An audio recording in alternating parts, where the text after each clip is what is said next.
ఆశ్రిత చెల్ల, శక్తి రూపిణి పార్వతిగా నక్షత్ర, బుద్ధిదాత వినాయకుడుగా నిత్య, వీరయోధుడు కుమారస్వామిగా సాకేత్, దేవర్షి నారదుడుగా అశ్విన్, సృష్టికర్త బ్రహ్మగా యష్,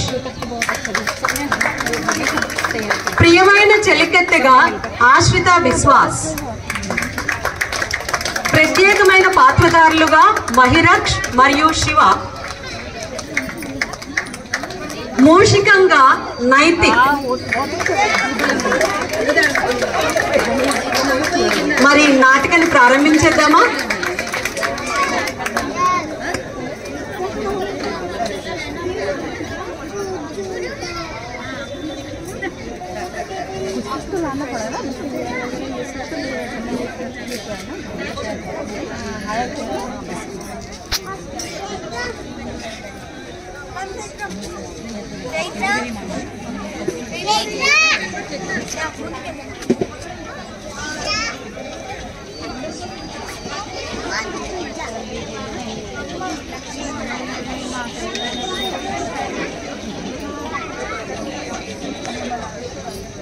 గజాననుడు విగ్రహములకు అధిపతి అయి విఘ్నేశ్వరునిగా కొలువబడుతున్నాడు.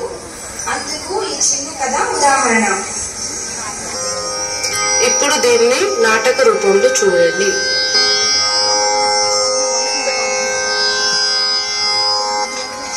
తండ్రి, గణాధిపత్యాన్ని నాకు ఇవ్వండి. కుమార, నీకన్నా వయసులో పెద్దవాడు అయిన గజాననుడు ఉండగా ఆధిపత్యాన్ని నీకు ఎలా ఇవ్వమంటావు? ఏమి నారదా? అవునవును, అలా ఇవ్వటం ధర్మసమ్మతం కాదు. ధర్మం పదవి ఇవ్వాల్సింది అర్హతను బట్టి కానీ వయసుకు కాదు. అవునవును, ఆ మాట కూడా నిజమే. అంటే గజాననునికి ఆ అర్హత లేదంటారా? నారాయణ నారాయణ, ఆ మాట ఎవరనగలరు? షణ్ముఖ, గణాధిపత్యానికి కలహం ఎందుకు? కావాలంటే ఆ పదవి నీవే తీసుకో. దానంగా పరిగ్రహించవలసిన అవసరం నాకు లేదు. ఎవరు సమర్థులో నిర్ణయించి వారికే ఇవ్వమంటున్నాను. అయితే పెద్దల నిర్ణయానికి కట్టుబడి ఉంటావా? అవశ్యం. మేము పెట్టే పరీక్షకు మీరిద్దరూ సిద్ధమేనా? అయితే మరి మీలో ఎవరు విశ్వమంతను ముమ్మారు ప్రదక్షిణం చేసి ముందుగా వస్తారో వారే గణాధిపత్యానికి యోగ్యత కలిగిన వారు. అగ్రజ, విన్నావుగా? పందెం చూద్దాం, ముందు ఎవరు వస్తారు. నారాయణ నారాయణ, అంతా విధిలీలా. ఇప్పుడు వినాయకుడు ఆలోచనలో పడ్డాడు.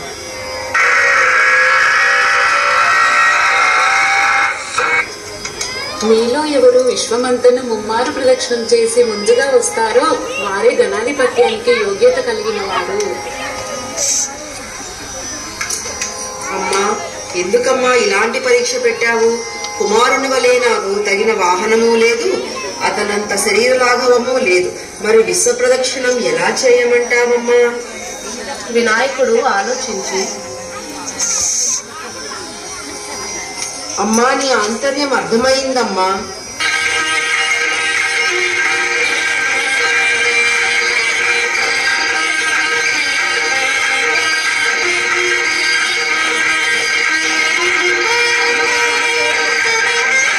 మాతృదేవో భవ, పితృదేవో భవ.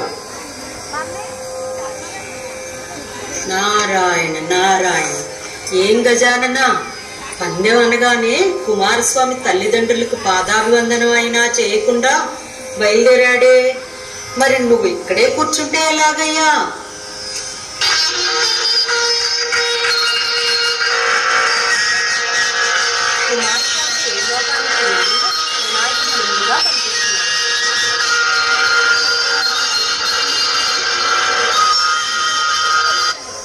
తల్లిదండ్రులారా, మీరు ఆనందించిన విధంగా తమ్ముడి కంటే ముందుగా ముమ్మారు ప్రదక్షిణం గావించాను. నారాయణ నారాయణ, ఇక్కడే మా కళ్ళ ముందే ఉన్నావు. విశ్వాన్ని ఎలా చుట్టి వచ్చావయ్యా? నారదుని సందేహం లోక సందేహం. నీ సమాధానం వినాలనుంది మాకు కుమార. పెద్దలు ధర్మశాస్త్రజ్ఞులు, మీకు తెలియనిది ఏమున్నది? అయినా వినుడు.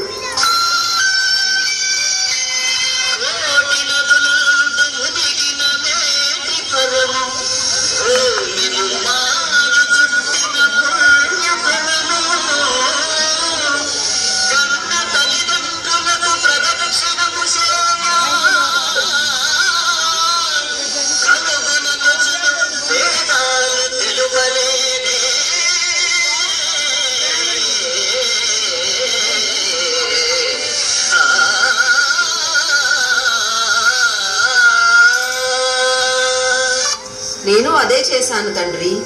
బలా, నువ్వు చేసిన నిజము గజానన. సృష్టి రహస్యాన్ని తెలియజేశావు నాయన.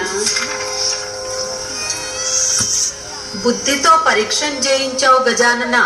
ఆది దంపతులు ఏమంటారు? ఆ గణాధిపత్యం ఆ గణాధిపత్యాన్ని అగ్రజునికే ఇవ్వాలి. అగ్రజుడు జయించాడు.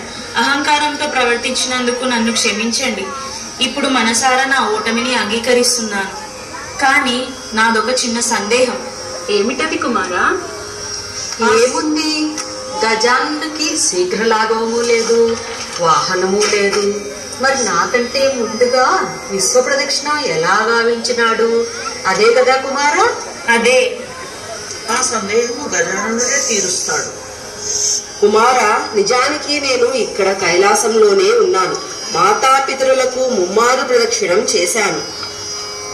అంటే వారే ప్రకృతి పురుషులు. వారితోనే సృష్టి ఏర్పడింది. వారికి ప్రదక్షిణం చేస్తే విశ్వమంతటినీ చేసినట్టే కదా. ఆ ప్రకృతి పురుషుల సంయోగం ఏ విధంగా ఏర్పడిందో, సమస్త లోకాలు తీర్థాలు ఎలా వారిలో ఇమిడి ఉన్నాయో చూడు. దేవతలలో గాని అగ్రస్థానాన్ని, అన్ని గణాలపై ఆధిపత్యాన్ని గజానునికి ఇస్తున్నాను. ఏ యజ్ఞాలలో గాని యాగాలలో గాని శుభకార్యాల్లో కానీ గణపతిని ముందుగా పూజించాలని శాసిస్తున్నాను. అగ్రజ, మీరు వీరుడనని అహంకరించిన నాకు కళ్ళు తెరిపించారు, తత్వం బోధపరిచావు. నీవు నాకు గురువు. ఈనాటి నుండి నీ గురువు కుమార గురువు అనే పేరు సార్థకమవుతుంది. కుమార, మీరిద్దరూ కారణ జన్ములు. గణనాథునికి గణాధిపత్యము, నిన్ను సేనాదుడిగా సేనుడిగా చేస్తున్నాము. మహాప్రసాదం తండ్రి.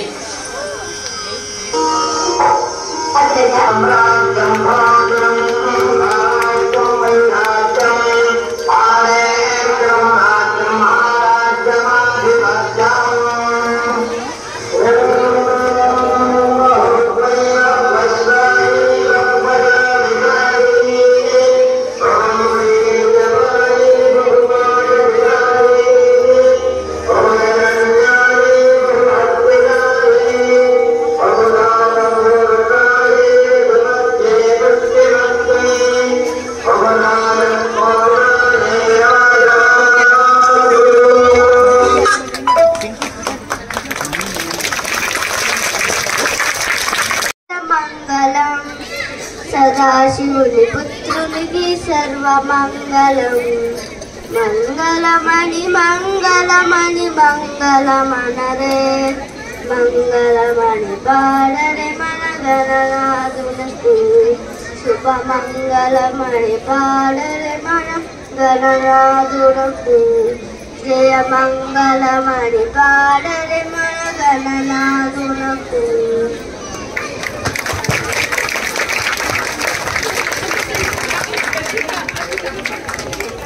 మీరు మా నాటికని ఆనందించుంటారని ఆశిస్తున్నాం. మన పిల్లలు అద్భుతంగా ప్రదర్శించారు. వారిని మీ కరతాళ ధ్వనులతో అభినందించండి.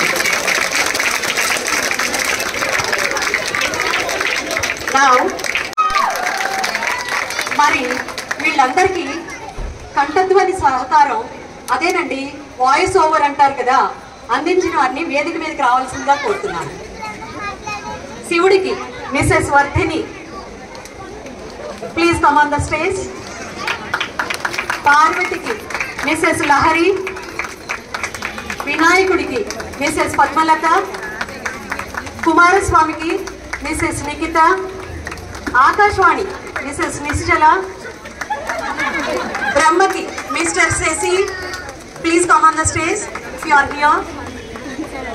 నారదునికి బ్రహ్మకి మిస్టర్ శశి, నారదునికి ఉషశ్రీ అనే నేను